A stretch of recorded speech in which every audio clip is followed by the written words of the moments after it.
بسم اللہ الرحمن الرحیم۔ قابل احترام دوستو بزرگوں، سوتے وقت ہمارے بہت سے معمولات ہوتے ہیں، ہم ذکر تسبیحات وغیرہ جو بھی پڑھتے ہیں، اس کے ساتھ ساتھ ہمارے بہت سے دوستوں کا آیت الکرسی پڑھنے کا معمول ہوتا ہے۔ اسی طریقے سے ہم نے اس سے پہلے کلپ بھی اپلوڈ کی تھی، سورہ بقرہ کی آخری 2 آیتیں، حضرت عمر رضی اللہ تعالیٰ عنہ کا، حضرت علی رضی اللہ تعالیٰ عنہ کا یہ قول ہے، جس کا مفہوم یہ ہے کہ وہ شخص بیوقوف ہوگا جو سورہ بقرہ کی آخری 2 آیتیں سوتے وقت چھوڑ دے۔ یعنی سوتے وقت آیت الکرسی بھی پڑھنا چاہیے، چاروں قل پڑھنا چاہیے، سورہ فاتحہ پڑھنا چاہیے، اسی طریقے سے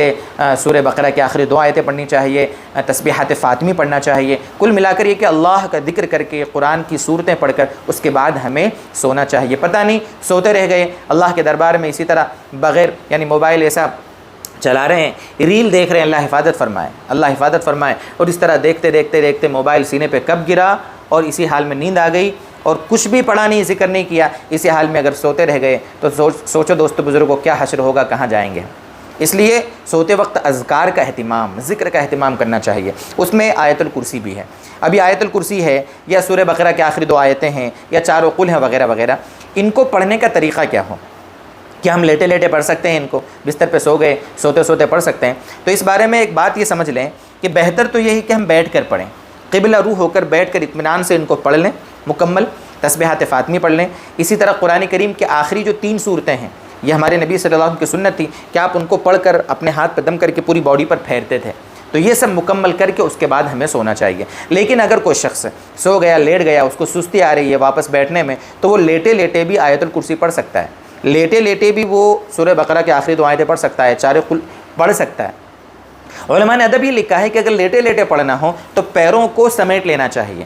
پیروں کو سمیٹنے کا مطلب یہ کہ پیر لمبے نہ ہوں، یا تو اس طریقے سے پیروں کو کھڑے کر لیں، ٹھیک ہے، سمیٹ لیں، تو پیروں کو سمیٹ لینے سے قرآن کریم کا تھوڑا ادب ہو جائے گا، ٹھیک ہے، تو پیر سمیٹ لیں۔ اور اگر سردی کا موسم ہے اور لحاف کے اندر ہمارا منہ ہے تو لحاف میں سے ہم اپنا سر باہر نکال لیں۔ یہ 2 ادب لکھے ہیں علماء نے فقہ کی کتابوں میں، پیروں کو سمیٹ لیں اور لحاف کے اندر، رضائی کے اندر، چادر کے اندر اگر ہمارا منہ ہے تو وہاں سے باہر نکال لیں، اور لیٹے لیٹے بھی ہم قرآن کریم کی یہ آیتیں، یہ صورتیں پڑھ سکتے ہیں۔ اچھا، یہاں پر ایک تھوڑی سی بات یاد آ گئی، دیکھو، وہ یہ کہ بہت سے لوگ آیت الکرسی رات میں پڑھ کر تالی بجاتے ہیں کہ جہاں جہاں تک تالی کی آواز جائے گی وہاں تک شیطان نہیں آئے گا، اس سے حفاظت ہوگی۔ دوستو بزرگوں، یہ غلط ہے، بلکہ آپ کے مسائل ان کا حل ایک کتاب ہے، مسائل کی کتاب ہے، حضرت مولانا یوسف صاحب لدھیانوی رحمۃ اللہ علیہ کی